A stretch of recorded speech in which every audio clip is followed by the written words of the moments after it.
भागवत कथा कंटिन्यू हम करेंगे आज से।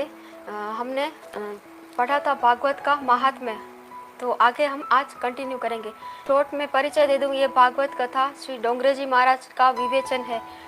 भागवत कथा लिखी है व्यास नारायण ने, व्यास भगवान ने, और उनका विवेचन अलग अलग प्रकाशन में अलग अलग कथाकारों ने किया है। तो मैं पढ़ रही हूँ ये डोंगरे जी महाराज की भागवत, जिनका विवेचन डोंगरे जी महाराज ने किया है। तो डोंगरे जी महाराज ऐसे कथाकार थे जिनको कोई स्पृहा नहीं थी, कोई इच्छा नहीं थी, अपनी खुशी के लिए, सामने वालों का भला करने के लिए वो सिर्फ कथा करते थे। उनको आजकल के कथाकारों के जैसे लालच नहीं थी कि मुझे कुछ चाहिए लाइफ में।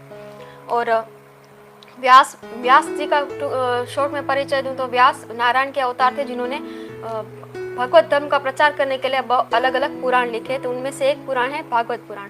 तो भागवत पुराण कंटिन्यू करेंगे आज। तो पढ़ने से पहले जो 3 श्लोक बोले जाते हैं, मंगलाचरण श्लोक। कोई भी कार्य शुरू करते हैं, मतलब कि मंगल अच्छा कार्य शुरू कर रहे हैं, तो हमारा आचरण मंगलमय होना चाहिए। सिर्फ हम बातें अच्छी करेंगे उससे कुछ नहीं होता। हमारा जो व्यवहार है, हमारा एटीट्यूड है, वो मंगलमय होना चाहिए, जिससे हमारा भला हो, सामने वाले का भला हो। तो उसके लिए 3 श्लोक बोले जाते हैं। पहले हम गणेश जी का नाम लेंगे। श्री गणेशाय नमः। ओम मंगलाचरण। मंगलम भगवान विष्णु मंगलम गरुड़ध्वज मंगलम पुंडरीकाक्षो मंगलाय तनोहरि। सर्वव्यापी भगवान विष्णु जो मंगल स्वरूप है, अच्छा करने वाले हैं। गरुड़ की ध्वजा वाले वो भगवान मंगलमय ज्ञान उत्पन्न करते हैं, अच्छा ज्ञान उत्पन्न करते हैं। कमल के समान जिनकी इंद्रियां हैं, वो भगवान मंगल कार्यों में मतलब अच्छे कार्यों में हमेशा प्रेरणा रूप बनते हैं। अच्छे कार्यों की प्रेरणा भगवान करते हैं। हमको लगता है कि हम अच्छे कार्य कर रहे, पर वो कार्य भगवान करते हैं। सर्व पापों और दोषों के नाश करने वाले वो भगवान मंगलों के धाम है। सारे मंगल उन्हीं में से प्रकट हुए हैं। सर्वदा सर्व कार्येषु नास्ति तेषां मंगलम येषां हृदिस्व भगवान मंगलाय तनोहरि। सर्व मंगलों के भंडार, सब अच्छा करने वाले हैं भगवान श्री हरि। ऐसे श्री हरि जिस मनुष्य के हृदय में विराजमान हो जाते हैं, जिनके दिल में वो भगवान रहते हैं, उन मनुष्य का सर्वदा हर समय में, किसी भी परिस्थिति में, कभी भी, कोई भी काल में अमंगल नहीं होता, बुरा नहीं होता, उसका अच्छा ही होता है। व्यासाय विष्णु रूपाय व्यास रूपाय विष्णवे नमो वै ब्रह्म विदय वासिष्ठाय नमो नमः। व्यास नारायण जो भगवान विष्णु के स्वरूप थे, उनके अवतार थे, उनको मैं नमस्कार करती हूँ। महर्षि वशिष्ठ के कुल में उत्पन्न हुए भगवान विष्णु स्वरूप व्यास, जिन्होंने वेद के विभाग किए थे ताकि हम आम जनता के पास अच्छा नॉलेज, सरल भाषा में नॉलेज उपलब्ध हो सके। तो उनको मैं बारंबार प्रणाम करती हूँ। भागवत महात्म्य कंटिन्यू करेंगे।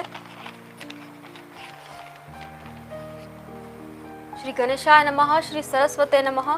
श्री गुरुभ्यो नमः। ओम नमो भगवते वासुदेवाय। भागवत का प्रमुख मंत्र है ओम नमो भगवते वासुदेवाय।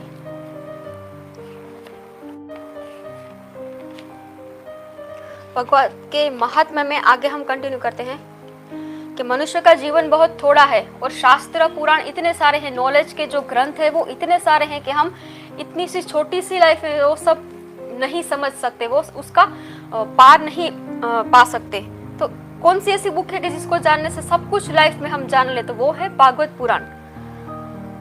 क्योंकि हम भगवान को प्राप्त करने के लिए जंगल में नहीं जा सकते, घर पे रह के ही भक्ति करनी है। तो घर पे रह के ही हमारे लाइफ को इजी बना सके, ऐसा है भागवत पुराण। सूत जी कहते हैं 7 दिन में परीक्षित महाराज को सदगति प्राप्त हुई। परीक्षित महाराज कौन थे, वो आगे उसका परिचय आएगा। वो उन्होंने अपनी नजरों से देखा है, ये सुनी हुई बात नहीं है। हम आजकल सुनी हुई बातों पर ज्यादा भरोसा करते हैं। कोई हमको कुछ कह दे तो उस पर हमको ज्यादा भरोसा होता है। पर सूत जी क्या कहते हैं कि भागवत पुराण से परीक्षित महाराज का जो मोक्ष मिला, उनको 7 दिन के अंदर मोक्ष मिला, वो उन्होंने अपनी आंखों से देखा है। क्योंकि उस कथा, उस सत्र में सूत जी विराजमान थे श्रोता की तरह। अब ये सूत जी ये कथाकार की तरह कह रहे हैं। परीक्षित महाराज का उद्धार हो गया, उनको मोक्ष मिल गया, पर कथा सुनने वाले हम सब का मोक्ष क्यों नहीं होता है? क्योंकि हम परीक्षित जैसे श्रोता नहीं है। परीक्षित महाराज जैसे श्रोता हो और वक्ता, कथा कहने वाले अगर सुखदेव जी जैसे हो, उनको कोई पड़ी ही नहीं है कि मैं जिसको ज्ञान दे रहा हूँ, सामने लोग बैठे हैं, लोगों का अच्छा हो रहा है, वो भी उनको पड़ी नहीं है। उनको बस एक ही चीज़ है कि मुझे मेरे भगवान के लिए कथा करनी है, मुझे बस भगवान का वर्णन करना अच्छा लगता है, इसलिए उनका उद्धार हुआ। हम सब एक तरीके से देखें तो परीक्षित महाराज ही हैं, क्योंकि परीक्षित महाराज जब गर्भ में थे, अपनी माता के गर्भ में थे, तब उसके ऊपर अश्वत्थामा ने ब्रह्मास्त्र छोड़ दिया था। तो उसको ब्रह्मास्त्र से उसकी रक्षा करने वाले थे चतुर्भुज नारायण। तो हम वो विचार नहीं करते, हम जब माता के गर्भ में होते तो हम वो विचार नहीं करते कि भगवान हमको बचाने क्यों नहीं आते, हमको तो बाहर आकर इस दुनिया में जीना होता है। परीक्षित का अर्थ क्या किया है? परीक्षित, इच्छित मतलब जिसको भगवान के दर्शन की इच्छा है, ऐसा जीव उसको कहते हैं परीक्षित। परीक्षित की आतुरता का एक कारण था। परीक्षित महाराज को इतनी आतुरता, कोई भी चीज हमको सक्सेस चाहिए ना किसी चीज में, तो उसमें हमको ईगरनेस चाहिए, उसमें आतुरता चाहिए, जुनून चाहिए एक टाइप का। तो उनके वो भागवत सुनने का जो जुनून था, उसका कारण था कि उनको पता चल गया था कि अगले 7 दिन में मेरी मृत्यु होने वाली है। पता है कि अब हम मरने वाले हैं, तो इंसान अच्छा इंसान होगा, इंटेलिजेंट इंसान होगा, वो सावधान हो जाएगा कि मुझे बुरे काम नहीं करने, क्योंकि 7 दिन में मेरी मृत्यु होने वाली है। उनको पता चल गया था कि 7 दिन में मुझे तक्षक नाग था, तक्षक नाग, तो वो मुझे आकर डसने वाला है। जीव मात्र को, हम सबको तक्षक नाग एक ना एक दिन डसने वाला ही है। तक्षक क्या है? काल का स्वरूप है। काल मतलब हमारा काल, मृत्यु, वो किसी को नहीं छोड़ती है, मृत्यु किसी को नहीं छोड़ती है। 7 दिनों के बाद तो वो सबको डसती ही है। 7 मतलब 7 बार है ना, 7 मंगलवार सोमवार, ये 7 बार है, तो 7 बार में से एक बार तो हमारे लिए तय ही होगा कि एक दिन तो हमको मृत्यु आनी ही है। तो हम वो भूल जाते हैं। परीक्षित महाराज को पता था कि 7 दिन में मेरी मृत्यु होने वाली है। जीव मात्र को, हम सबको काल की, मृत्यु की डर तो हमको लगता ही है। पर भागवत क्या करते हैं? भागवत शास्त्र हमको निर्भय बनाते हैं। भागवत में ही लिखा है कि भागवत सुनने के बाद परमात्मा के साथ प्रेम कर लेते हैं हम, जो भगवान के साथ प्रेम कर लेते हैं, तो फिर हमको मृत्यु का डर नहीं लगता। मृत्यु के सिर पे पैर रखकर हम आगे जा सकते हैं। आगे कहानी आएगी कि ध्रुव महाराज उनको मृत्यु लेने आई, तो मृत्यु के सिर पर पैर रखकर वो वैकुंठ धाम में गए। मृत्यु, हम भागवत जीव से, भगवान के भक्तों से मृत्यु भी डरती है। हम सब लोग मृत्यु को अमंगल मानते हैं। अरे बुरा हो गया, ये इंसान मर गए तो बुरा हो गया, पर वो मृत्यु अमंगल नहीं है। मृत्यु इनसाइड वंडर, हेलो स्पर्धा मैम, हाय।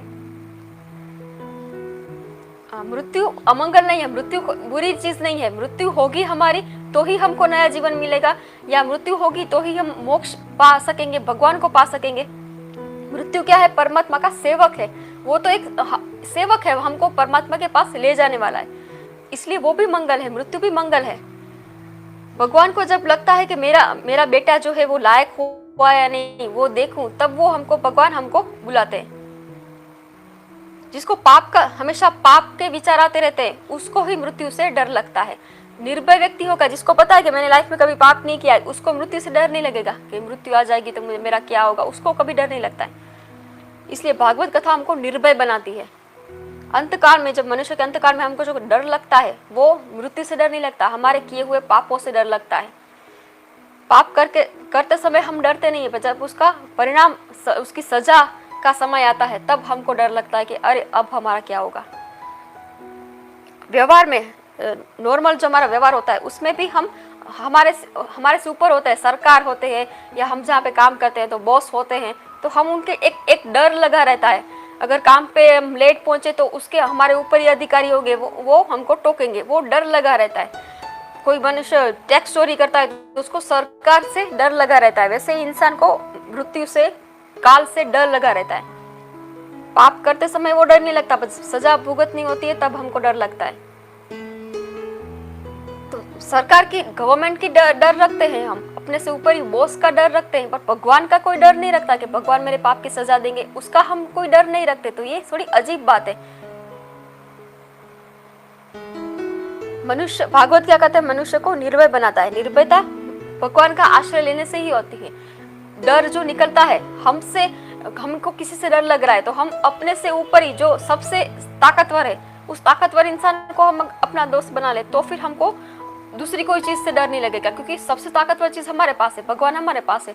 तो मृत्यु तो भगवान से भी डरती है, तो भगवान, मृत्यु से हमको डर नहीं लगेगा अगर भगवान हमारे साथ है। तो भगवान का आश्रय करने से निर्भयता प्राप्त होती है। अगर थोड़े पैसे भी हमारे पर्स में हो ना तो हमको हिम्मत रहती है कि चलो घर से बाहर निकले, थोड़े पैसे हैं तो हमारा हम मतलब जो चाहे वो कर सकते हैं। थोड़े पैसे से भी हमें थोड़ी हिम्मत आ जाती है। तो अगर हम परमात्मा को साथ लेकर चले, मेरे साथ भगवान है, भगवान को साथ लेकर चले तो सोचो कि हमें कितनी हिम्मत आ जाएगी। डर के बिना प्रीति नहीं होती, भीति के बिना प्रीति नहीं होती।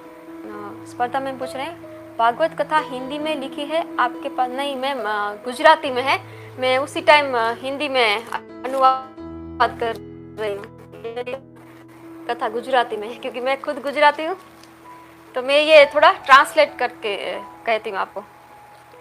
भीति के बिना प्रीति नहीं होती, डर के बिना हमको जल्दी प्यार नहीं होता किसी से। अरे ये हमको छोड़ के चला जाएगा, अरे मेरा क्या होगा, अरे मैं इस पे डिपेंडेंट हूँ। डर के सिवा हमको प्यार नहीं होता है किसी से। तो मृत्यु से भी थोड़ा अगर हम डरे तो मृत्यु से डरने के बदले भगवान में अगर प्रीति करें तो मृत्यु से भी प्रीति हो जाएगी। धर्म की और मृत्यु की थोड़ा डर होना चाहिए। थोड़ा डर अच्छा होता है। मनुष्य पाप करने से डरता है कि अरे मैं पाप की सजा भुगतनी पड़ेगी, तो पाप से थोड़ा डर के रहता है मनुष्य, वो डर अच्छा होता है। मनुष्य हमेशा अगर जो ये डर रखे तो उससे पाप कभी होगा ही नहीं।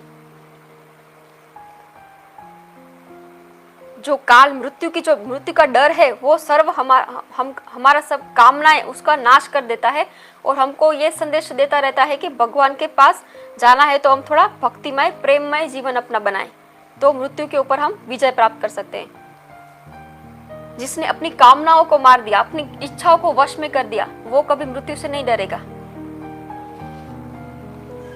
और ईश्वर के साथ प्रेम किए बिना काम और क्रोध हमारे कभी जाएंगे नहीं। ये काम और क्रोध छोड़ना मतलब स्वभाव बदलना, तो स्वभाव बदलना हमारे बस की बात नहीं।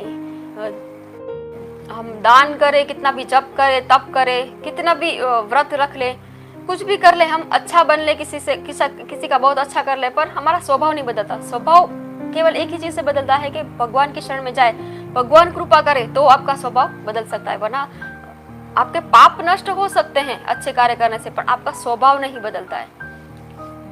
तो परमात्मा से अगर हम प्रेम करें तो ही परमात्मा हम पे प्रसन्न होंगे, तो ही हमारा स्वभाव बदल सकता है। तो मतलब मृत्यु से थोड़ी हमको डर रखना चाहिए। ध्रुव महाराज की कथा आएगी आगे, जो मृत्यु के सिर पर पैर रखकर वैकुंठ धाम में गए। अभी ये जो काल है तक्षक नाग के स्वरूप में जो परीक्षित महाराज को डसने आ रहा है, वो काल तक्षक किसी को नहीं छोड़ता है। कभी न कभी हमको भी डसने आने वाला है, मतलब कभी न कभी हमारी मृत्यु भी होने ही वाली है। उस काल को, उस मृत्यु को किसी के ऊपर दया नहीं आती। अरे ये छोटा बच्चा है तो इसका समय हो गया है तो चलो मैं थोड़ा उसको जीने देता हूँ। काल मृत्यु को किसी से डर नहीं लगता है। अगर किसी का मृत्यु का समय आ गया है, वो छोटा बच्चा है तो वो छोटे बच्चों को भी मृत्यु अपने साथ ले जाएगी। काल को, या बहुत शक्तिशाली इंसान है, रावण था, कुंभकर्ण था, कितने शक्तिशाली इंसान थे, उनका मृत्यु का समय आ गया तो उनको जाना पड़ा। काल जो है, मृत्यु है, वो किसी से नहीं डरते। अजय आहिर जी, थैंक यू। तो मतलब हम इसी जन्म में हमको ये तय करना है कि इसी जन्म में हमारी कामनाओं पर हमको कंट्रोल करना है। विजय तो विजय तो बहुत दूर की बात है, अभी वो लेवल बहुत हाई है। थोड़ा कंट्रोल तो हम कर सकते हैं। कब करेंगे? बुढ़ापे में करेंगे, जब बूढ़े होंगे तब सोचा जाएगा भक्ति कुछ कर लेंगे। पूरी जिंदगी निकाल ली है आपने, अब आप स्वभाव अपना अच्छा करेंगे, क्या फायदा होने वाला है? मरते समय जो भाव होगा, पूरी जिंदगी जो भाव हमने रखा होगा ना मन में, एंड समय में वो ही भाव आएगा हमारे मन में, और नेक्स्ट जन्म में वही हमारा स्वभाव बन जाएगा। पूरी जिंदगी निकाल ली, अब एंड में भक्ति करोगे तो बस आपका नेक्स्ट जन्म अच्छा होगा। बाकी वो जिंदगी तो आपने निकाल ली है। मतलब जब से हम जगे उसी समय से सवेरा समझ ले। हमारे गुजराती में कहते हैं जाग्या त्यागथी सवार। जब हम ये बात ध्यान में रख ले कि अभी से मुझे कंट्रोल करना है कि बुरे काम नहीं करने हैं, अपनी झूठी इच्छाओं पर कंट्रोल करना है, तो अभी से हम हमारी लाइफ ठीक कर सकते हैं। यही समय है भक्ति करने का। जब तक हमारी इंद्रियां, हमारा शरीर ठीक से काम करता है ना, तभी हम व्यवहार करते हैं, तभी हमको अच्छा व्यवहार करना है। अब सभी व्यवहार खत्म कर लेंगे लाइफ में, लाइफ ही खत्म होने वाली है, तो भगवान का नाम लेके इतना क्या फायदा होने वाला है? तो अभी से जब तक आप जवान हैं, छोटे बच्चे हैं, तो बहुत अच्छा, क्योंकि उनकी पूरी लाइफ अभी बाकी है, तो अभी से भक्ति करनी चाहिए। जब हमारा जन्म होता है तभी मृत्यु का समय तय कर दिया जाता है, इसलिए मृत्यु किसी से नहीं डरती है। कोई लागवग भी नहीं चलती है मृत्यु को। हम रिश्वत दे देंगे तो मृत्यु थोड़ी पीछे हो जाएगी। मनुष्य जितना पाप करने में सावधान रहता है उतना पुण्य करने में नहीं रहता। पाप जब हम करते हैं तो सारी हमारी इंद्रियां उसके ऊपर ही लगी रहती है, क्योंकि हमको पता है हम कुछ बुरा कर रहे हैं, हम कुछ गलत कर रहे हैं, तो हमारा सारा ध्यान उस पर केंद्रित होता है। पुण्य करते हैं तो इतना ध्यान हमारा केंद्रित नहीं होता है। पाप हम एकाग्र चित्त से करते हैं, कॉन्सेंट्रेशन से करते हैं, कोई देख न ले, कोई पकड़ न ले, तो अंतकाल में, हमारे अंतकाल में उस पाप का हमको स्मरण होता है। एग्जाम हम लिखते हैं तो ऐसा ही होता है ना, जो चीज़ हमने बहुत ध्यान से पढ़ी है वही हमको याद आएगी, ऊपर ऊपर से पढ़ी वो याद नहीं आएगी। तो पुण्य हम करते हैं तो वो ऊपर ऊपर से होता है। पाप हम एकदम एकाग्रता से करते हैं तो अंत काल में पाप ही याद आएगा। जीव जब अंत काल में, मृत्यु में हमको जो डर लग रहा है वो क्यों लग रहा है? क्योंकि हमने कुछ आफ्टर लाइफ की, इससे आफ्टर लाइफ क्या होगी हमारी, उसकी कोई प्रिपरेशन नहीं की है। अब इस पैराग्राफ में मृत्यु का डर क्यों बिठा रहा है हमारे मन में, मृत्यु का डर क्यों बिठा रहे? थोड़ा डरना भी जरूरी है। मनुष्य हम सभी कार्य के लिए तैयारी करते हैं, किसी यात्रा के लिए जाते हैं, कहीं घूमने के लिए जाते हैं, कितनी तैयारियां करते हैं हम। तो मरने के लिए हम क्या तैयारी करते हैं? मृत्यु भी एक यात्रा ही है ना, एक लाइफ से दूसरी लाइफ में हमको एक ट्रैवलिंग करना है, वो है मृत्यु। एक शरीर छोड़ा, दूसरा शरीर अपनाया, तो उसके बीच का जो समय है, ट्रैवलिंग पीरियड है, वो है मृत्यु। उस ट्रैवलिंग के लिए हम कोई तैयारी नहीं करते, जो सबसे बड़ी ट्रैवलिंग है। दूसरी ट्रैवलिंग में से तो हम घर पे वापस आ जाते हैं। मृत्यु तो ऐसी ट्रैवलिंग है, एक बार गए, वन वे है, वहां से लौटकर उस शरीर में नहीं आने वाला है वापस। तो फिर उस यात्रा की तैयारी हम कुछ करते ही नहीं है। पबजी पूछ रहे कि हम क्या है, हमारा अस्तित्व क्या है? हम आत्मा है, मतलब परमात्मा का अंश है। अब इस चीज में दो मत चल रहे हैं कि एक कोई कहता है कि हम परमात्मा के अंश नहीं हो सकते क्योंकि हम खुद ही परमात्मा हो जाते, तो मतलब हम परमात्मा से अलग हैं। और दूसरे व्यक्ति मत चलता है कि हम परमात्मा के ही अंश है। दरिया है तो एक दरिया की एक बूंद हमने देख ली, तो वो बूंद, कोई कहता है कि वो बूंद में भी दरिया है और कोई कहता है कि वो तो एक बूंद है, तो दरिया नहीं है। दरिया मतलब परमात्मा, बूंद है मतलब जीवात्मा। तो हम एक आत्मा है। शरीर तो हम अलग अलग अपनी इच्छाओं के अनुसार बदलते हैं। अगर किसी को किसी लड़की से या फीमेल से इतना अट्रैक्शन, इतना लगा होगा पूरी लाइफ, उसी के बारे में सोचेगा। आफ्टर लाइफ में वो अगर लड़का होगा तो लड़की बन जाएगी। जेंडर चेंज हो गया ना, तो आत्मा, शरीर हम बदल देते हैं। आफ्टर लाइफ में लड़की होता है लड़का बन सकता है, लड़का होता है लड़की बन सकता है, पर आत्मा का कोई धर्म नहीं होता। आत्मा तो प्योर आत्मा ही होती है। तो हम एक जीवात्मा है, पवित्र आत्मा है। बस हमारे ऊपर हमारे कर्मों के वजह से मैल जम गया है। तो मृत्यु की हम उस ट्रैवलिंग की जिसमें से वापस ही नहीं आने वाला है, उसकी हम कोई तैयारी नहीं करते। मृत्यु मतलब परमात्मा को अपने जीवन का हिसाब देने का समय है। मैंने, भगवान, ये जिंदगी में ये किया है, वो किया है। भगवान तो हमको पूछेंगे, मैंने तुमको आंख दी थी, उस आंख का तुमने क्या यूज किया? स्पर्धा मैम पूछ रहे हैं, परीक्षित और तक्षक की स्टोरी नैरेट कीजिए। हाँ मैम, वो आगे आएगी। परीक्षित और तक्षक की स्टोरी है, वो आगे डीप में आएगी। भगवान कहेंगे कि, भगवान करें कि आंख मैंने दी थी तुमको, तो आंख से तुमने क्या अच्छा काम किया? कान दिए थे तो कान का क्या उपयोग किया? ये शरीर दिया था, मन दिया था, उसमें तुमने पॉजिटिव क्या उपयोग किया इसका? अगर सामान्य इनकम टैक्स ऑफिसर को भी हम हिसाब देते हैं पूरे साल का, तो भी हमको डर लगता है कि कहीं पे वो हमारी गलती निकालेगा, हमको सजा मिलेगी। तो भगवान को पूरी लाइफ का हिसाब देना है, उसमें तो पूछ रहे दुनिया कब की बनी है? दुनिया कब की बनी है मतलब ये तो अनंत काल से दुनिया चली आ रही है, फिर से बनती है, फिर से नाश होता है। 4 जो युग होते हैं, सत्य युग, त्रेता युग, द्वापर युग और कलयुग, ये 4 मतलब रिपीट ही होते रहते हैं। जैसे एक व्हील होता है, वो चक्कर घूमता रहता है। तो अब वो कौन कह सकता है कि वो चक्कर है वो कितने टाइम से घूम रहा है? हमारी इतनी क्षमता नहीं है कि परमात्मा का हम पार पा सके। Kutch mobigrapher, okay, hello Kutch mobigrapher, hello. तो हमको मृत्यु को अगर ठीक करना है तो हमको प्रतिक्षण को सुधारना पड़ेगा। इस समय हम क्या कर रहे हैं ना, उसी जब से हम जगे उसी समय से सवेरा लेके, अब पिछली लाइफ में जो हमने पाप किए, गलती किया, वो ठीक है। अभी से क्या करना है ना, इस पल का सोचे तो ही हम मृत्यु को ठीक कर सकते हैं। आँख का अच्छा यूज करें, मन का अच्छा यूज करें, वाणी का, धन का, पैसे का अच्छा यूज करें, तो हमारा मृत्यु ठीक हो जाएगी, हमारी मृत्यु सुधर जाएगी, मतलब मृत्यु सुधरेगी मतलब आफ्टर लाइफ हमको अच्छी मिलेगी। ये भागवत शास्त्र क्या कहता है, हमारी मृत्यु ठीक करता है, मृत्यु को सुधारता है। जीवन अच्छा होगा तो ही मृत्यु अच्छी होगी। एंड टाइम में कोई चमत्कार नहीं होने वाला है। पूरी जिंदगी पाप कर लिया, बस अब एंड टाइम में भगवान का नाम ले लेंगे, एंड टाइम में भगवान का नाम आपके जुबान पर ही नहीं आएगा। पूरी लाइफ जिस चीज के लिए दी होगी ना आपने, अगर इसमें आएगा स्टोरी, अगर कोई सुनार है तो उसने पूरी लाइफ अपनी सोने के पीछे दी है, उसका ध्यान सोने में ही है। एंड टाइम में वो राम का नाम नहीं ले पाएगा, उसका ध्यान एंड टाइम में भी सोने में ही लगा होगा, उसका जीव, उसकी आत्मा सोने में ही लगी होगी। तो मतलब पूरी लाइफ हमारी जिसके पीछे जाएगी ना, एंड टाइम में वही याद आने वाले। तो प्रति क्षण को सुधारो।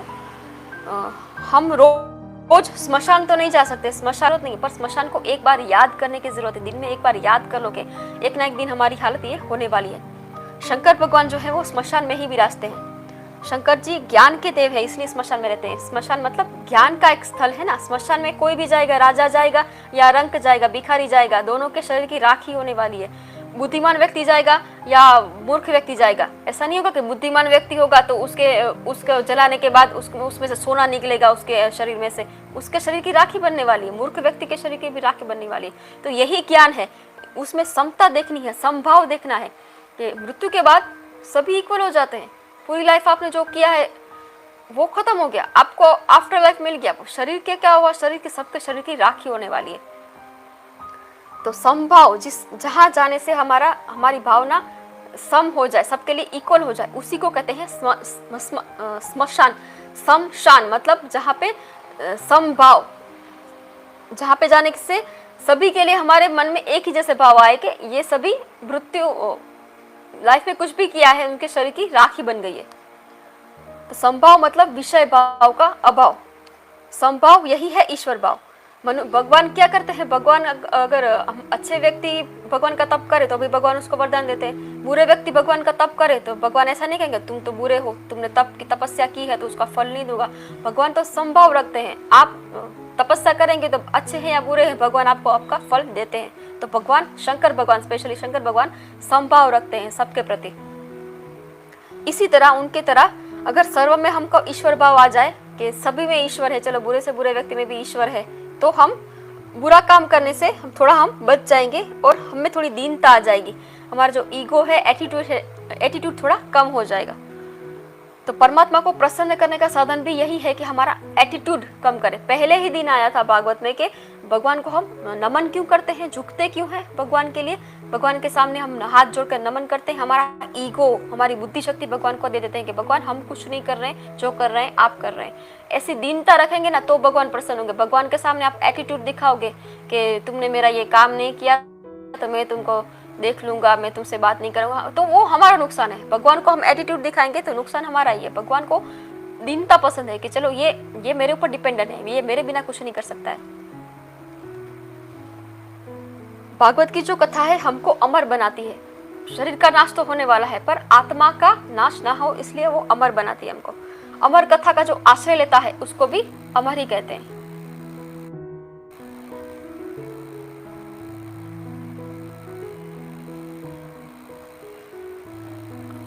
स्पर्धा में पूछ रहे हैं भागवत कथा और भगवत गीता में क्या अंतर है। बहुत अच्छा क्वेश्चन है। लोग इसी चीज में हमेशा गड़बड़ करते हैं। भागवत कथा मतलब, पहले भगवत गीता बताऊं। भगवत गीता मतलब भगवान के मुख से निकली है। वद मतलब मुख, भगवान के मुख से जो श्लोक निकले हैं के ज्ञान के जो भक्ति मार्ग है, योग मार्ग है, भगवान के मुख से जो श्लोक निकले हैं वो है भगवत गीता। इसलिए उसको गीत कहते हैं। श्लोक गाई है भगवान ने तो भगवत गीता कहते हैं, वो पूरी श्लोक में है। और भागवत मतलब भगवान जो नॉलेज देकर गए हैं, भगवान बनाने वाला जो नॉलेज है, वो कथा कही है सुखदेव जी महाराज ने परीक्षित महाराज को, जिसमें भगवान के सभी अवतारों का वर्णन आता है, उसको कहते हैं भागवत कथा। तो ये मेन डिफरेंस है। भगवत गीता भगवान ने कही थी अर्जुन को अपने मुख से, और भागवत कथा तो जैसे समझिए कि किसी के लाइफ के ऊपर हम बायोग्राफी लिखते हैं, तो वैसे व्यास नारायण ने विष्णु भगवान के सारे जो अवतार हैं उस अवतारों में स्पेशली कृष्ण के अवतार, सभी अवतारों का वर्णन है भागवत कथा में। कृष्ण के पर स्पेशली जो जिस अवतार पर जोर दिया गया है वो है कृष्ण के अवतार। तो भगवान के अवतारों की जो कथा है वो भागवत कथा और भगवान के मुख से जो निकली है वो भगवद गीता। पबजी पूछ रहे हैं जलाने और दफनाने में क्या फ़र्क है। ये तो मतलब बहुत ज़्यादा फ़र्क है। हमारे शास्त्र मतलब हमारा धर्म के हिसाब से हम शरीर को जला देते हैं। हम ऐसा मानते हैं कि पंच धातु में से शरीर बना है, तो जल अग्नि पृथ्वी वायु और तेज, तो उससे शरीर बना है, तो एंड में उसी में मिल जाना है। तो हमारी माया छूट जाए, ये शरीर अगर हम प्रिजर्व रखेंगे तो सभी को अपने शरीर से प्यार होता है। हम ये बिना मेकअप किए हम किसी कैमरे के सामने भी नहीं जाते हैं, ये हकीकत है। हमको आईना देखे बिना हम घर से बाहर नहीं जाते। सबको अपने शरीर पे इतना प्यार होता है, इतना लगाव होता है। अगर मृत्यु हो गई तो हमको मतलब आफ्टर लाइफ में जाना है, तो उसी शरीर के अंदर हम बंधे रहेंगे कि ये मेरा शरीर है, ये मेरा शरीर है। इसलिए हम हमारे धर्म में थोड़े ही टाइम में वो शरीर को जला देते हैं, ताकि वो जब इंसान की मृत्यु होती है तो उसका जो आत्मा होती है वो उसके शरीर के आसपास घूमती रहती है। इतने साल हम अगर 4-5 साल किसी घर में रहे ना, तो हम उस घर से हमारा लगा हो जाता है, ये मेरा घर है, मैं यहाँ रहा हूँ, मैं यहाँ रहा हूँ। तो पूरी लाइफ हमारी आत्मा जिस घर में रही है, आत्मा का घर है हमारा शरीर, पूरी लाइफ इस घर में शरीर में रही है आत्मा। तो वो अचानक से मृत्यु तो अपने टाइम पर आ गई, तो आत्मा को खींचकर शरीर से बाहर निकाल दिया, पर आत्मा का लगाव तो उसी घर में है ना, उसी घर में भटकती रहेगी। मतलब ये शरीर के आसपास आत्मा भटकती रहती है। अब उस आत्मा के उद्धार के लिए हम उस शरीर को जला देते हैं, ताकि आत्मा को लगे कि मेरा शरीर अब नहीं रहा, तो अब मुझको आफ्टर लाइफ में जाना है या भगवान को मोक्ष के गति में मार्ग में जाना है। इस शरीर की माया छुड़ाने के लिए हम अपने शरीर को, ये हमारे सनातन धर्म में इसलिए हमारे शरीर को जला देते हैं। अब दफनाने के क्या मतलब उनके नियम होंगे तो वो हमको नहीं पता उसमें।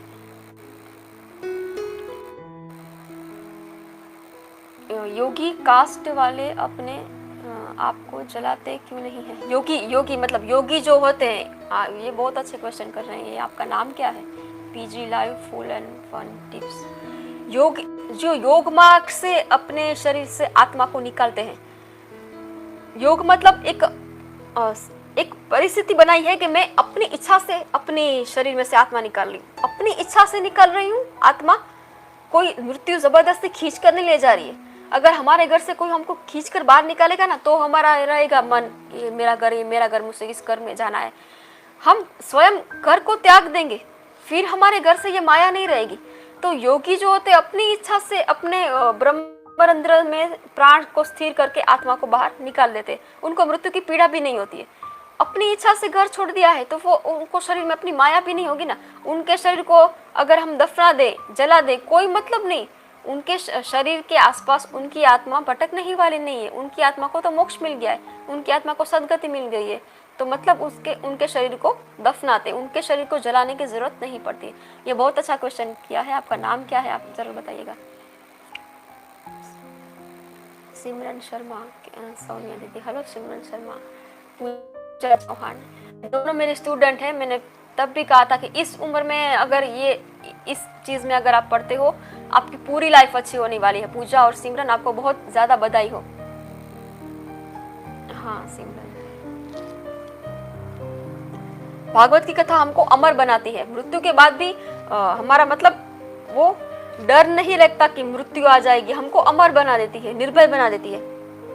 परीक्षित महाराज जिनके लिए ये कथा कही गई है, सुखदेव जी महाराज जिन्होंने ये कथा कही है, वो दोनों अमर हो गए हैं। भागवत की कथा हमको भक्ति रस का दान करती है। भक्ति में क्या ऐसा है, भक्ति में सब लोग पागल होते हैं। भक्ति एक रस है, जैसे गन्ने का कैसे रस हम निकाल के पीते हैं, उसमें कितनी मिठास होती है। गन्ने के रस जितनी मिठास किसी भी सॉफ्ट ड्रिंक में, कोल्ड ड्रिंक में आपको आज तक लगी है?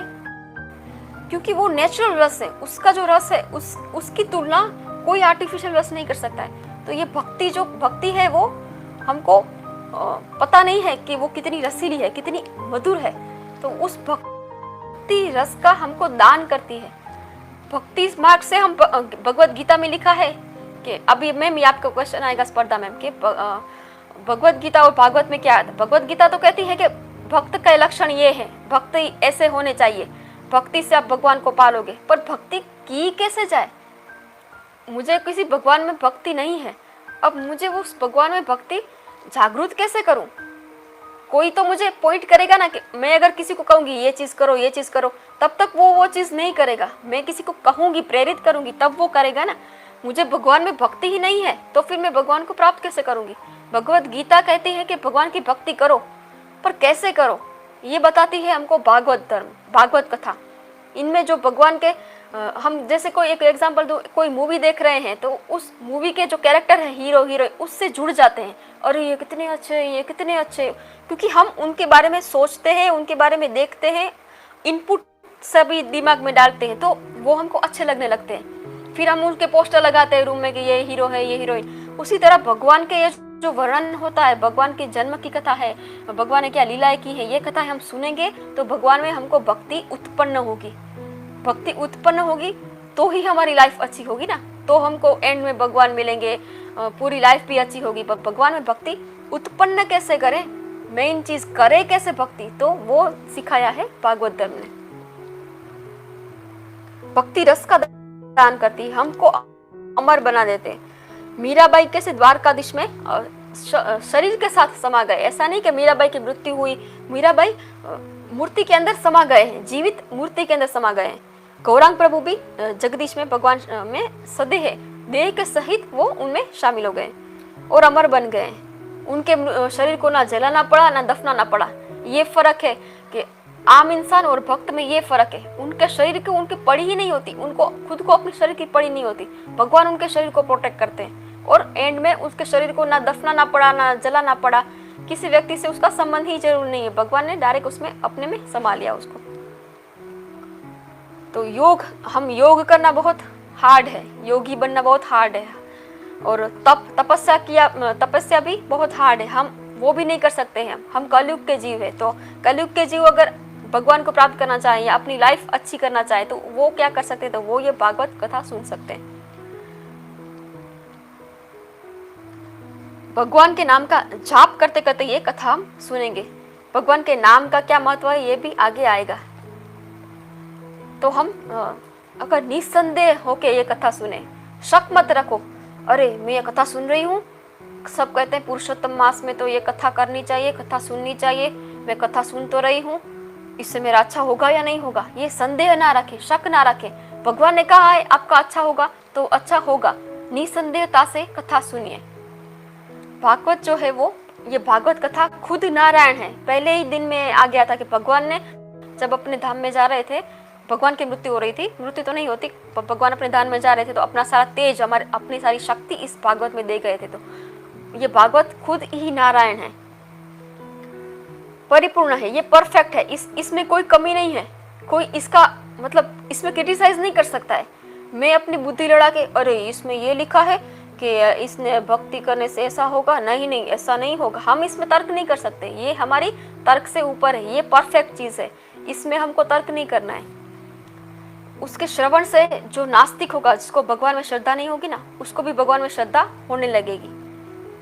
और जो जिसको श्रद्धा होगी ना, आस्तिक होगा, वो उसको मार्गदर्शन मिलेगा कि मुझे क्या करना चाहिए। सुखदेव जी जिन्होंने ये कथा कही है, उन्होंने सब कुछ छोड़ दिया था लाइफ में, सब कुछ इसका त्याग कर दिया था, पर ये कथा कहने का त्याग नहीं किया। कथा कहना उन्होंने चालू रखा, और किसी में आसक्ति और किसी में प्यार नहीं रखा उन्होंने, पर कथा कहने में प्यार रखा। और बहुत हाई लेवल के जो आत्माराम कोटि के जो महात्मा है, बहुत ही हाई लेवल के जो महात्मा है, हम सोच भी नहीं सकते उस लेवल के जो महात्मा है, सारा संसार त्याग कर दिया है, वो भी इस कृष्ण कथा को सुनकर पागल हो जाते हैं, मतलब इतने खो जाते हैं। कृष्ण कथा है ही इतनी रसीली। जो सिद्ध होते हैं, सिद्ध पुरुष, आस्तिक हो या नास्तिक हो, पामर हो, पामर मतलब बहुत ही पापी जीव हो, तुच्छ, एकदम तुच्छ, जिसने बहुत ही पाप किए हैं, उसको कैसा जन्म मिलेगा, ऐसे पामर जीव हो ना, उसको भी ये कथा सुनने से उसका मानस परिवर्तन हो जाता है। पर कैसे कथा सुने उसका भी नियम आएगा, कथा सुनने का भी नियम होता है। व्यवहार का ज्ञान, हम व्यवहार में नॉर्मल लाइफ में कैसा व्यवहार करें ना, उसका नॉलेज भी इस भागवत में आएगा। ये भागवत लोग ऐसा समझते हैं कि मृत्यु के मतलब बुढ़ापे में करेंगे भगवत, ऐसा नहीं होता है। हमारा जो एटीट्यूड अभी हम सबसे डीलिंग करते हैं, व्यवहार करते हैं, वो व्यवहार कैसे करना चाहिए ना, वो भी भागवत में सिखाया गया है। तो मतलब ये सिर्फ मृत्यु के लिए नहीं है, ये हमारी लाइफ जीने के लिए भी है। आप जहाँ रहते हो वहाँ से द्वारका कितने, द्वारका यहाँ से दूर है मैम, मैं कच्छ में रहती हूँ, कच्छ से द्वारका बहुत दूर है। किसी दिन ब्लॉग बनाएगा वहाँ का। हाँ जी ज़रूर, मैं 3-4 बार गई हूँ। मेरी मम्मी द्वारका की है, द्वारका में उनका जन्म हुआ था, तो हम द्वारका 3-4 बार गए हैं। द्वारका के बारे में भी एक वक्त बताऊंगी, मैं एक एपिसोड उसके ऊपर बनाऊंगी। वहाँ पे साक्षात भगवान है, साक्षात भगवान विराजमान है उस द्वारका मंदिर में। भागवत कथा में वर्णन आएगा कि 4 या 5 जगह ऐसी है भारत में जहाँ पे भगवान साक्षात विराजते हैं। किसी थोड़े अंश में है वो जगह पवित्र है ऐसा नहीं, भगवान साक्षात वहीं पे विराजते हैं, वहाँ पे रहते हैं। आप वहाँ जाएंगे तो आपको फील होगा कि यहाँ पे भगवान रहते हैं। तो हम भागवत में भक्ति भी आएगी, ज्ञान भी आएगा, कर्म भी आएगा, समाज धर्म, सोसाइटी में कैसे रहना है ना, उसका नॉलेज भी ये भागवत कथा में आएगा।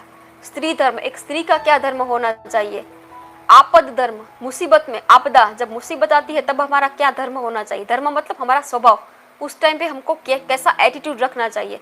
राजनीति, पॉलिटिक्स का ज्ञान भी इसमें है। इसलिए कहा जाता है इस दुनिया में ऐसा कुछ भी है ही नहीं जो इस भागवत कथा में नहीं है। इस भागवत कथा में सब कुछ है। ये एक शास्त्र ऐसा बना दिया है कि ये अगर श्रवण मनन कर लिया तो और कुछ जानने की जरूरत रहती ही नहीं है। व्यास जी कहते हैं कि मेरे भागवत ग्रंथ में नहीं है ना, वो दुनिया में भी कहीं भी नहीं है। और मतलब जो भागवत में है वही सब ग्रंथ में है। भागवत शास्त्र एक परफेक्ट तौर पर नारायण का दिव्य स्वरूप है, भगवान का ही एक स्वरूप है। व्यास जी अपने आश्रम में भागवत जो लिखना शुरू करते हैं ना, उससे पहले उन्होंने गणपति महाराज का आवाहन किया। गणपति महाराज का ऐसा कहा जाता है कि जन्म भले ही पार्वती जी के शरीर के मैल से हुआ है, पर गणपति जी का अस्तित्व उससे भी पुराना है। तो भागवत कथा लिखने से पहले गणपति महाराज का आवाहन किया, उनको बुलाया, तो गणपति महाराज प्रकट हुए। व्यास जी ने कहा कि मुझे भागवत शास्त्र की लिखनी है पूरी, पर वो लिखेगा कौन। तो गणपति महाराज ने कहा कि मैं लिखने को तैयार हूँ, पर मेरी एक शर्त है कि मैं एक मोमेंट के लिए, एक सेकंड के लिए भी फ्री नहीं बैठूंगा, आपको कंटिन्यूअस बोलना पड़ेगा। क्योंकि गणपति जी का वाहन क्या है, चूहा है। चूहा मतलब चूहा आपने देखा है किसी जगह एक जगह पे खड़ा है, वो कंटिन्यूअसली भागता रहता है। मतलब गणेश जी का स्वभाव ऐसा है कि वो कंटिन्यूअसली, उनको प्रवृत्ति चाहिए। उद्योग, उंदर मतलब चूहा मतलब उद्योग मतलब कुछ ना कुछ करते रहना है, प्रवृत्ति। तो जो प्रवृत्ति के ऊपर बेचते हैं ना, वो रिद्धि सिद्धि के स्वामी होते हैं। मतलब प्रवृत्ति के ऊपर, उद्योग के ऊपर, चूहे के ऊपर जी बैठते हैं। मतलब कंटिन्यूअसली हम प्रवृत्ति करते रहते हैं ना, तो रिद्धि और सिद्धि दोनों हमारी दासी बन जाती है। सक्सेस हमको मिलनी ही है। ये देखो, ये है प्रैक्टिकल नॉलेज। कहा ना कि प्रैक्टिकल का नॉलेज भी आएगा भागवत शास्त्र में। कंटिन्यूअसली हम एक्टिविटी हमारी चालू रखते हैं ना, तो बिजनेस हो या कोई भी हमारी इच्छा हो, वो हमारे होके रहती है, पूरी होती है। इसलिए हर काम के शुरुआत में गणपति जी की पूजा करनी जरूरी है, क्योंकि गणपति जी के गुण है कि कंटिन्यूअसली हमको वर्क करना है। कुछ भी हमारी लाइफ में प्रॉब्लम आ जाए, कोई काम अगर शुरू किया है, बीच में बहुत प्रॉब्लम आएगी, पर हमको वो कंटिन्यूअस रखना है। इसलिए गणपति जी विघ्न हरता है। उनके गणपति जी का पूजन करना मतलब जितेंद्रिय होना। ऐसा कहा जाता है कि जितेंद्रिय, जिन्होंने अपनी इंद्रिया पर विजय प्राप्त की है, वो थे गणपति जी। गणपति महाराज हुए लेखक और व्यास जी हुए वक्ता। मतलब व्यास जी बोलना शुरू किए। गणपति जी ने कहा क्या, मैं एक मोमेंट के लिए भी फ्री नहीं बैठूंगा, आपको कंटिन्यूअसली 24 आवर 7 कथा आपको चालू रखनी पड़ेगी, बोलना चालू रखना पड़ेगा, और मैं लिखता रहूंगा। तो व्यास जी ने भी इंटेलिजेंट थे, दोनों नारायण का अवतार थे, दोनों ने भी एक आइडिया निकाला कि मैं जो बोलता हूँ आपको भी वो सोचना पड़ेगा कि मैंने वो बोला है वो ठीक है या नहीं। अगर आपको ठीक लगे तो ही लिखना। तो मतलब प्रवृत्ति हो गई। व्यास जी को भी दूसरे काम है, तो वो थोड़े श्लोक लिखवा ले, फिर एक श्लोक ऐसा लिखवाते कि गणपति महाराज को सोचना पड़ता कि ये श्लोक सही है या गलत है। तो मतलब सोचना भी एक प्रवृत्ति है, काम है, तो उनको काम मिल गया।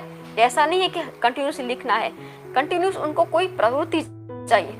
तो उनको बीच में एक ऐसा श्लोक रख देते थे कि गणपति जी को सोचना पड़ता, तो तब तक व्यास जी अपने दूसरे काम कर लेते।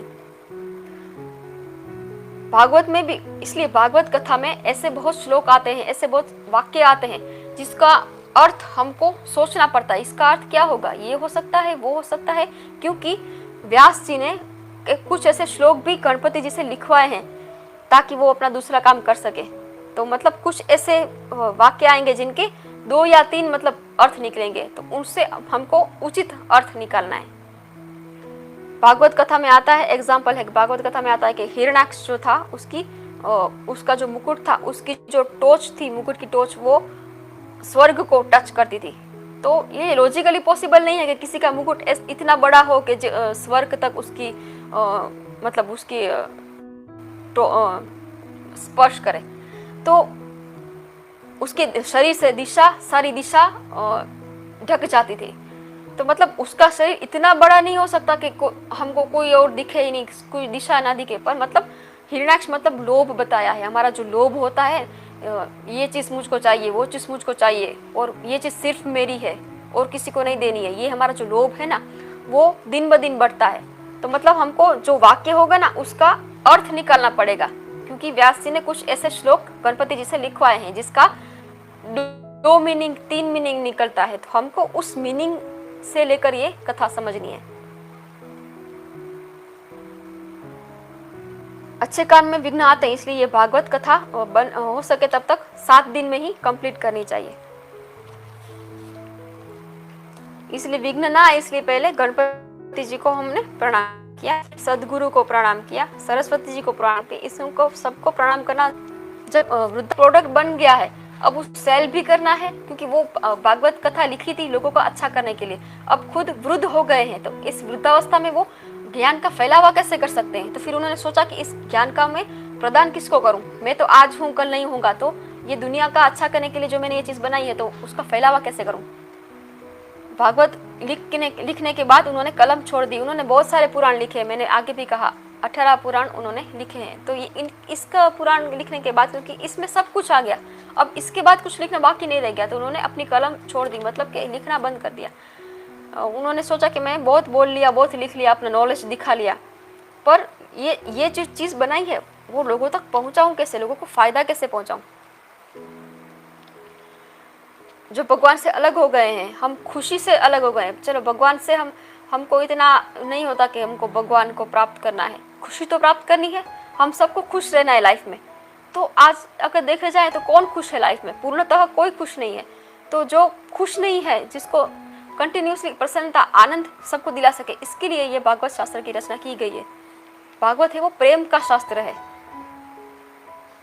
और प्रेम शास्त्र का प्रचार कौन कर सकता है, जो खूब ही अपनी लाइफ से विरक्त हो गया हो, जिसको अपनी लाइफ से ज्यादा इच्छा ना हो, वही दूसरों का भला करने आगे आ सकता है। जो अपनी लाइफ में पड़ा है मुझे ये चाहिए वो चाहिए, वो क्या दूसरों का भला करेगा।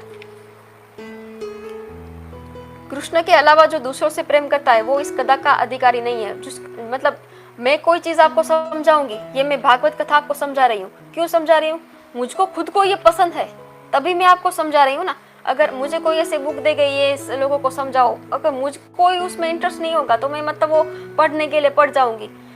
तो जिसको कृष्ण से प्यार होगा वही ये चीज दूसरों को समझा पाएगा कि लाइफ में आप खुश कैसे रह पाओगे।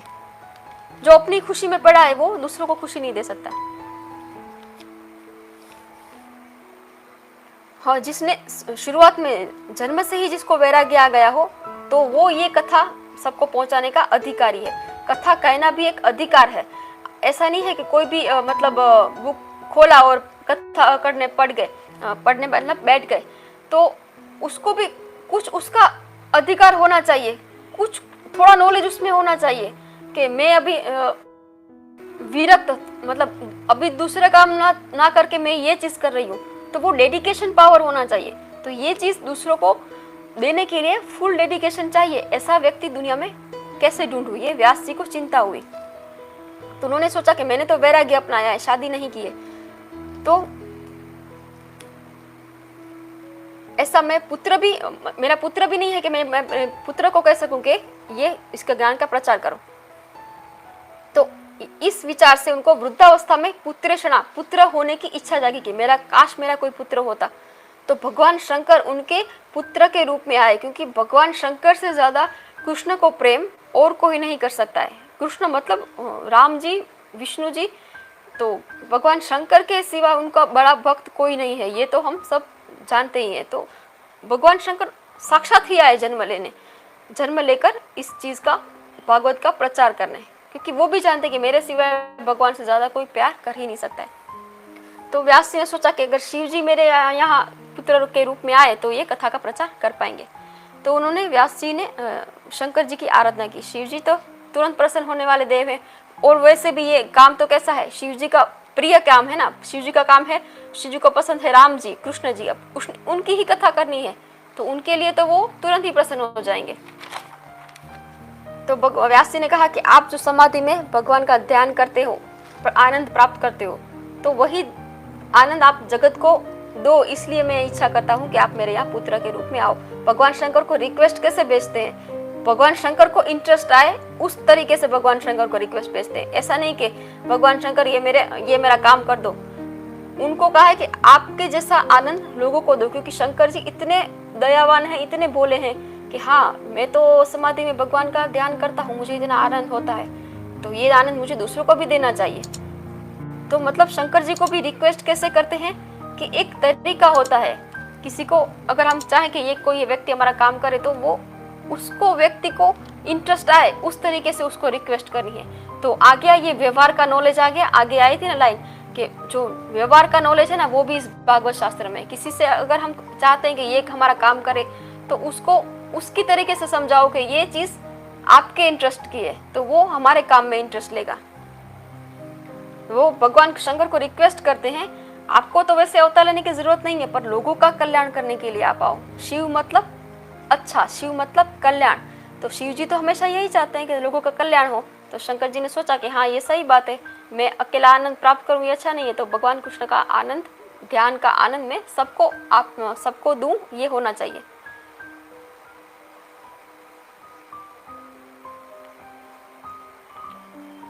तो शंकर जी और सुखदेव जी का अवतार लेकर व्यास जी के यहाँ पुत्र के रूप में आए। अब पुत्र के रूप में उन्होंने, व्यास जी उनके बायोलॉजिकल फादर नहीं थे, ऐसा कहा जाता है कि उनका उत्पन्न, मतलब उनका अवतार की अलग ही स्टोरी है, उनके यहाँ अवतरण हुआ है। बायोलॉजिकल फादर नहीं थे कि उनकी माँ से हुए, मतलब एक संकल्प पुत्र थे उनके। भगवान का आवाहन किया जाता है, भगवान को संकल्प से प्राप्त किया जा सकता है। सुखदेव जी तो शिव जी के अवतार थे, तो वो उनका जन्म हुआ और जन्म से साथ ही वो विरक्त हो गए कि मुझे तो इस संसार का त्याग कर देना है। जो ज्ञानी पुरुष होता है वो माया का संग नहीं रहता, वो उसको दुनिया में ज्यादा इंटरेस्ट नहीं होता। उसको पता है मैं दुनिया में सबके साथ रहूंगा तो फिर किसी न किसी से माया लग जाएगी, तो वो हमेशा अकेले रहने का प्रयत्न करते हैं। शिव जी का भी आपने फोटो देखा होगा ध्यान की अवस्था में, तो वो अकेले ही रहते हैं। सुखदेव जी के जन्म की कथा अन्य दूसरे पुराणों में भी है, तो ये इसमें उनके जन्म की कथा ज्यादा डीप में नहीं कही है। सुखदेव जी जब 16 साल के सुखदेव जी को अगर पूछा गया कि आप इतने साल से आ क्यों नहीं रहे, मैं इतने साल से आपको मना रहा हूँ, तो आप क्यों नहीं आ रहे, तो शंकर जी कहते हैं, सुखदेव जी कहते हैं कि मुझे बाहर आकर संसार के लोगों से, संसार के भय, माया से डर लग रहा है। अब सोचिए, भगवान यहाँ पे अवतार लेकर आ रहे हैं, तो भगवान को भी डर लग रहा है कि मैं माया में फंस जाऊंगा, वो डर हमको नहीं लगता है। तो व्यास जी ने कहा, तो आपको माया से डरने की क्या जरूरत है, आप तो साक्षात भगवान है। और खुद व्यास जी जो थे वो विष्णु के अवतार थे, तो विष्णु उनको आश्वासन देते हैं कि जो मेरी माया है वो आपको असर नहीं कर पाएगी। तभी वो सुखदेव जी का जन्म होता है। सुखदेव जी की ब्रह्मनिष्ठता थी, वैराग्य था, अलौकिक प्रेम लक्षणा भक्ति। भक्ति कैसी होना चाहिए, भक्ति में प्रेम होना चाहिए। ऐसा नहीं कि बस मंदिर में बैठकर भजन कर लिए, हमारा प्रेम नहीं है भगवान में, दिखावे के लिए या करने के लिए भजन कर लिए, वो नहीं, प्रेम होना चाहिए। प्रेम लक्षणा भक्ति थी उनकी। इसलिए व्यास जी जो उनके पिता थे, वृद्ध थे, वो अपने छोटे बेटे को इतना मान देते हैं, अपना गुरु समझकर मान देते हैं। तो सुखदेव जी तो उनका जन्म हुआ और थोड़े ही टाइम में जंगल में जाने लगे तपस्या करने। तो व्यास जी ने सोचा कि मैंने तो उनका आह्वान किया था ताकि ये भागवत का प्रचार कर सके, और ये तो मतलब संन्यास लेकर जंगल में जा रहे हैं। तो व्यास नारायण सुखदेव जी को बुलाते हैं कि बेटा तू वापस आ जा, मुझको छोड़ के मत जा। उसको व्यास जी खुद नारायण के अवतार थे, और उनको अपने ही बेटे में माया लग गई कि ये मेरा बेटा इतना छोटा है और इतने से ही तो वो तपस्या करने जा रहा है, थोड़ा टाइम तो मेरे साथ बिता ले। अब सोचिए सुखदेव जी कितने ज्ञानी थे, क्योंकि वो समझ गए कि वो लाइफ में आए हैं तो माया मतलब लोगों के संपर्क में आएंगे तो माया लग जाएगी, तो वो सबसे दूर जाने लगे। पर व्यास नारायण वो मतलब वो उनको सुखदेव जी की माया हो गई कि मेरा बेटा मुझको छोड़ के ना जाए, मैं तुमको कोई फोर्स नहीं करूंगा कि तुमको शादी करनी पड़ेगी, तुमको जो ध्यान करना है वो घर में करो। सुखदेव जी तो भगवान का ध्यान करना है। तो सुखदेव जी खुद आंसर नहीं देते, सुखदेव जी जहां से पास हो समझा रहे हैं। हमको पेड़ को अगर कोई पत्थर मारे तो हम उसको फल देते हैं, तो आपने भी पुत्र इसीलिए उत्पन्न किया था ना कि लोगों का भला करे। इससे डर क्यों लग रहा है? हम वृक्ष का है वो फल है, हम अपना पुत्र का ध्यान है। सुखदेव जी ने कहा कि बनी है आप मेरे जो है वो सच्चे पिता नहीं है, हमारे मेरे और आपके सच्चे पिता तो भगवान नारायण हैं। मुझको जो आनंद प्राप्त हुआ है वो मैं संसार को आनंद दिलाने के लिए वो मैं जा रहा हूँ। व्यास जी तो सब जानते थे, फिर भी वो पुत्र के मोह में पड़ गए। तो कोई ऐसे व्यक्ति होंगे जिससे हमारी बहुत ज्यादा अच्छी बनती है, कोई ऐसे व्यक्ति होंगे जिससे बिल्कुल नहीं बनती है। हम जितना भी उनका अच्छा करें तो वो हमारा बुरा ही करते हैं। तो क्या होता है कि पूर्व जन्म के हमारा पूर्व जन्म में पहले की लाइफ में जो हमारा कोई शत्रु होगा, हमने किसी का बुरा किया होगा, तो वो शत्रु हमारे घर में जन्म लेता है ताकि वो हमसे बदला ले सके। इच्छा के कारण ही जो दादा होता है वही पोता बन के वापस आता है। दादा होता है वो इस घर में उसकी इतनी माया लग गई है तो वो घर छोड़ के उसको कहीं और जन्म ही नहीं लेना है, तो दादा होता है वो वही पोता बनकर वापस आता है। आपके मेरे कितने जन्म हो चुके हैं, हमको पिछला जन्म याद नहीं रहता ना, यही सबसे अच्छी बात है। सोचिए अगर पिछला जन्म हमको याद हो तो इस जन्म में हमारे क्या रिलेशन है, पिछले जन्म में उससे क्या रिलेशन हो सकते थे, तो ये हमको पता नहीं है ना, तभी हमारी लाइफ में शांति है। अगर पता है तो मतलब वो सब एम्बेरेसिंग फील होता है कई बार। तो पूर्व जन्म जो हमको याद नहीं रहता वही सबसे अच्छा है। अब वहां से सुखदेव जी निकलकर नर्मदा नदी के किनारे बैठ गए। सुखदेव जी ने व्यास जी को कहा कि मैं यहाँ पे बैठकर ध्यान कर रहा हूँ, आप सामने बैठकर ध्यान करिए, दोनों को भगवान का ध्यान करना है, आप मेरा ध्यान मत करिएगा। इतना छोटा पुत्र अपने पिता को समझा रहा है कि आपको मेरा ध्यान नहीं करना है, आपको भगवान का ध्यान करना है। मुझे देखना हो तो आप देख सकते हो कि ये मेरा पुत्र बैठा है ध्यान कर रहा है, देखना थोड़ी देर के लिए, पर ध्यान करना आप भगवान का। जिसके पीछे जो परमात्मा के पीछे पड़ते हैं ना वही ज्ञानी है। हम ऐसा समझते हैं कि हम बहुत इंटेलिजेंट है, हम पैसों के पीछे भागते हैं तो हम इंटेलिजेंट है, हमने बहुत लाइफ में अच्छे दोस्त बना रखे हैं तो हम इंटेलिजेंट है। ऐसा नहीं है। भगवान भागवत की कथा सुनने के बाद पैसों के पीछे बहुत मत भागिए, परमात्मा के पीछे भागिए, तो आपकी कथा सुनी असर करेगी। व्यास जी अपनी पत्नी को समझाते हैं कि तुम्हें जो सुख मतलब जो बेटा बहुत पसंद है वो अंतर्यामी भगवान को अर्पण कर दे। जो चीज़ हमको बहुत ज़्यादा पसंद हो ना, इस चीज़ के बिना हम रह नहीं सकते, तो वो चीज़ हम भगवान को अर्पण कर देनी चाहिए कि भगवान ये चीज़ मेरे बहुत ही प्रिय है, मुझे इसके बिना नहीं चलता है, तो ये मैं आपको अर्पण करता हूँ। अब आपको ठीक लगे वैसा करिए। भगवान अगर वो चीज़ हमको रिटर्न देते हैं तो वो चीज़ ग्रहण करिए। अगर भगवान वो चीज़ रिटर्न नहीं देते हैं तो समझ लीजिए कि वो चीज़ हमारे लिए नहीं है। तो हमको जो बहुत ज़्यादा पसंद है तो भगवान को वो चीज़ अर्पण कर दो, तो भगवान हमारे करीब आएंगे। दो दोस्त अगर समझ ले, दो दोस्त हैं तो एक दोस्त दूसरे दोस्त को ऐसी चीज़ दे रहा है जो उसके कोई यूज़ में नहीं आती है, सिर्फ अच्छा लगाने के लिए, ये ले फ्रेंड तुम्हें मैं कुछ चीज़ दे रहा हूँ। वो फ्रेंड समझता है कि इसको इस चीज़ की वैल्यू नहीं है इसलिए मुझको दे रहा है, तो वो दूसरे फ्रेंड को उसके ऊपर ज़्यादा फीलिंग नहीं आएगी। और वो दूसरा फ्रेंड जानता है कि ये चीज़ इसके लिए कितनी इंपॉर्टेंट है, ये चीज़ से ये बहुत प्यार करता है, फिर भी वो चीज़ मुझको दे रहा है, तो वो दूसरा जो दोस्त है तो उसके ऊपर उसकी फीलिंग ज़्यादा, मतलब कि उस चीज़ से ज़्यादा भगवान को इम्पोर्टेंस देनी चाहिए। फिर भगवान अगर खुश हो जाएंगे तो वो चीज़ हमको मिल जाएगी। पर हमारी अगर भावना अच्छी नहीं होगी या उस भावना अच्छी नहीं होगी तो भगवान वो चीज़ हमसे ले लेंगे। पर इम्पोर्टेंस किसको दें? भगवान को इम्पोर्टेंस दें। जो चीज़ या कोई व्यक्ति बहुत पसंद हो तो भगवान को वो अर्पण कर दे, भगवान से उसकी इम्पोर्टेंस थोड़ी कम रखें।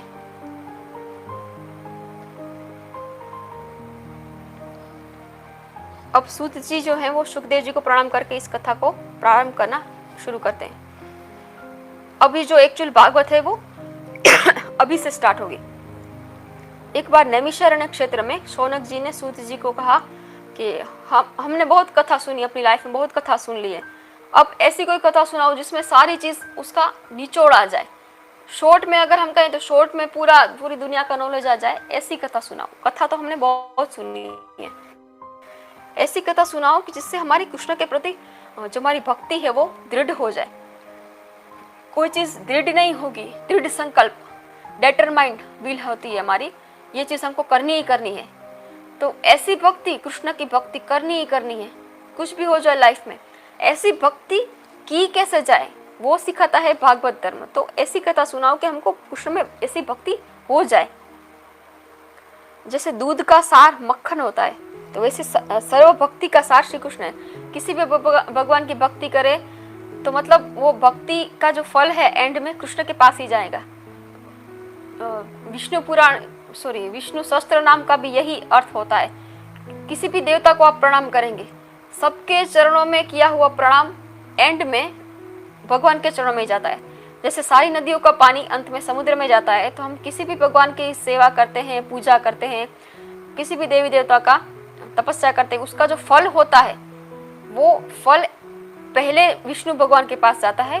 विष्णु भगवान वो हमारी विश है, तो वो विश ग्रांट करेंगे तभी वो विश हमारी पूरी होगी। वो सारा फल हमारा तपस्या का फल होता होता नदियों जैसा होता कृष्ण के चरणों में जाने वाला है। अगर कृष्ण चाहेंगे तो ही हमारी वो विश कंप्लीट होगी। कृष्ण को मक्खन जैसे बहुत प्रिय है, उनको मक्खन के सिवा और कुछ नहीं पसंद है। मतलब कृष्ण को मक्खन क्यों प्रिय है उसका भी लॉजिक है। मक्खन मतलब सभी चीज का जो दूध का जो तत्व है, सार तत्व है, वो मक्खन है। तो कृष्ण को क्या पसंद है? सारा शास्त्र का जो मेन सार है, मेन जो मोटिव है सारा शास्त्र का, वो मोटिव जो है वो कृष्ण के पास जाने से हमको मिलता है। तो कृष्ण है वो सार ग्रहण करते हैं, मक्खन खाते हैं। कृष्ण, आपने कथा में कहीं पे नहीं सुना होगा कि कृष्ण बहुत दूध पीते थे, कृष्ण बहुत दही खाते थे, नहीं, कृष्ण मक्खन खाते थे। कृष्ण को मक्खन ज्यादा पसंद था। मतलब सभी चीजों का सार जो है वो निचोड़ जो है वो कृष्ण को यही पसंद है। इसलिए जो वैष्णव है, विष्णु को जो फॉलो करते हैं वैष्णव, उनको भी यही चीज पसंद है कि जो कृष्ण को पसंद है वही वैष्णव को पसंद है। तो भागवत धर्म है वो मक्खन जैसा है, सारे शास्त्रों का निचोड़ है।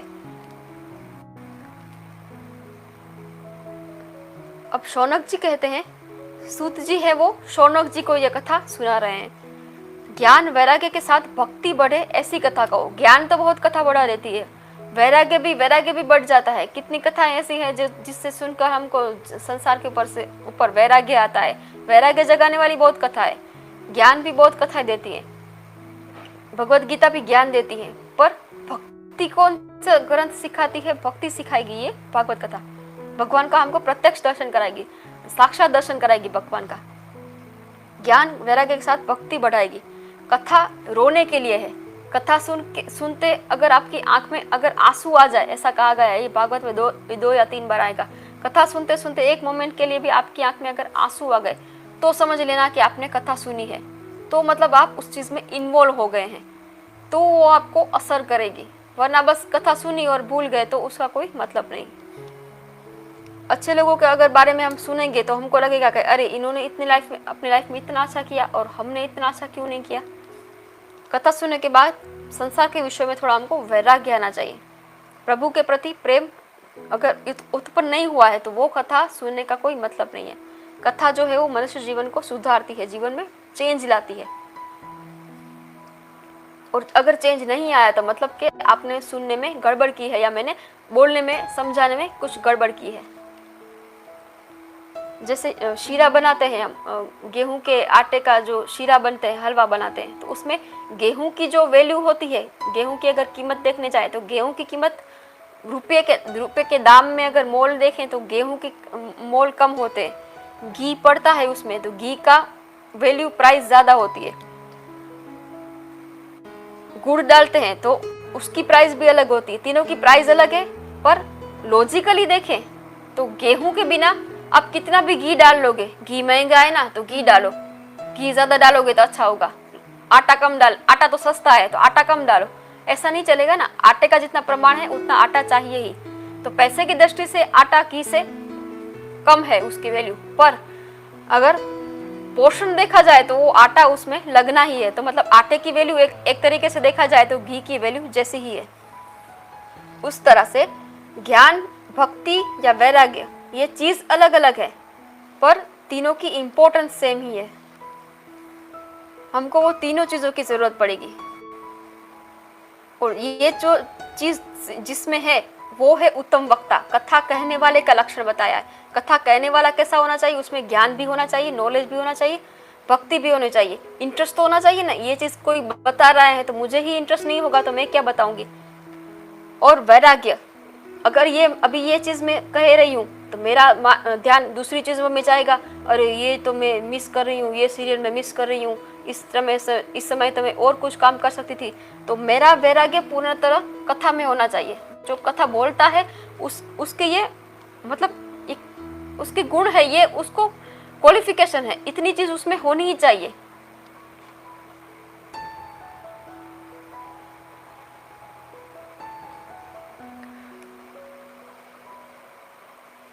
भागवत शास्त्र है वो प्रेम शास्त्र है, और ये शास्त्र सुनने की सबको इच्छा नहीं होती है।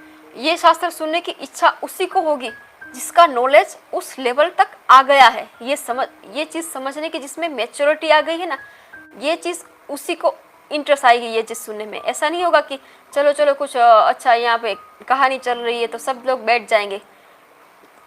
जिसका नॉलेज अभी इतना हो गया है कि ये चीज समझ सके, उसी को इंटरेस्ट आएगा इस चीज में। भगवान जो है वो अपने प्रेमी को ही अपना स्वरूप बताते हैं। हम क्या करते हैं, हमारे जो राज होते हैं, हमारे सीक्रेट होते हैं, हर एक को नहीं बताते। हमारे जो नजदीकी होते हैं उसी को हमारे सीक्रेट बताते हैं। तो भगवान जो अपना स्वरूप होता है वो उसी को बताता है जो भगवान को प्यार करता है। भगवान देखेंगे ये मुझको कितना प्यार कर रहा है, ओ मैं इसके लिए इम्पोर्टेंट हूँ, तो ही मैं उसको अपना स्वरूप दिखाऊंगा।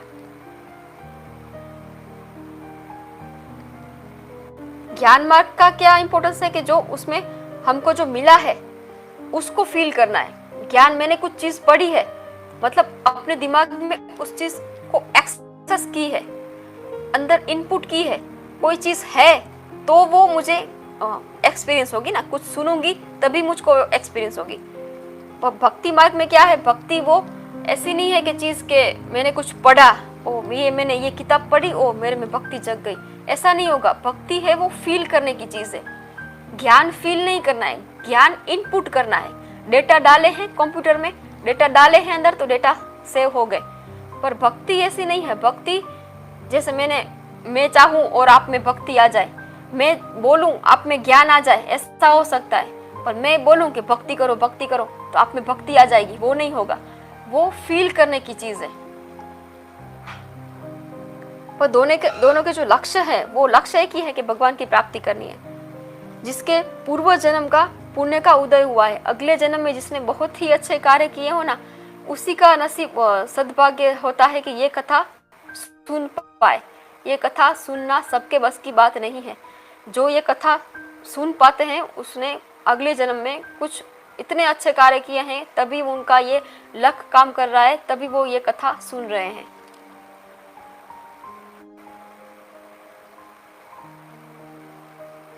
ऐसा कहा जाता है कि जब सुखदेव जी परीक्षित राजा को ये कथा कह रहे थे, तब स्वर्ग के जो देवता हैं वो इतने लालची हैं, तो वो जो कथा का जो फल मिलने वाला था, तो वो कहने लगे कि आपने ये कथा सुनी 7 दिन, वो फल मुझे आप दे दीजिए, मैं रिटर्न में आपको इस स्वर्ग का अमृत देता हूँ।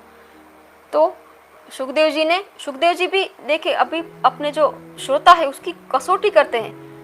वो श्रोता को कहते हैं, परीक्षित महाराज को कहते हैं कि आपको देखो तक्षक नाग डसने आने वाला है, आप इस दुनिया में तो नहीं रह सकते, तो आपको स्वर्ग में जाने का मौका मिल रहा है, आप अमर हो जाएंगे, अमृत लेकर आए हैं आपके लिए, तो अमृत पी लीजिए और अमर हो जाइए।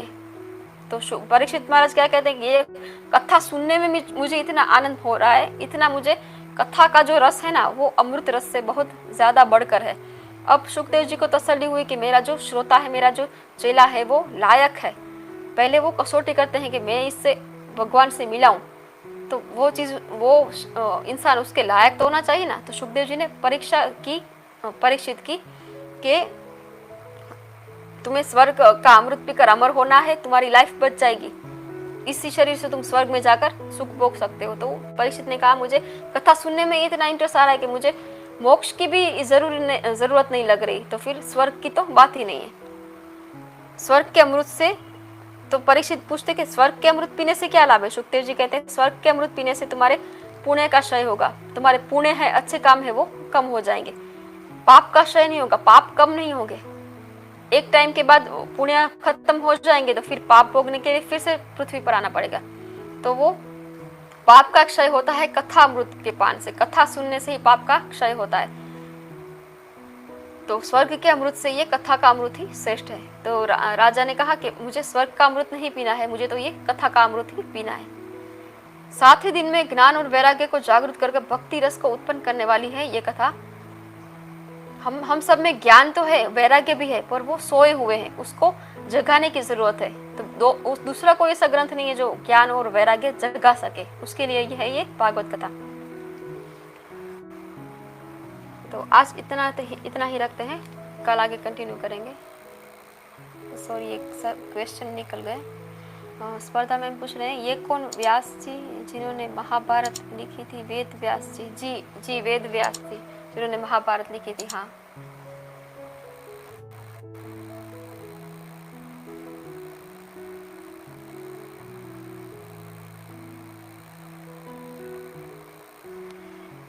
बाकी की कथा हम कल करेंगे।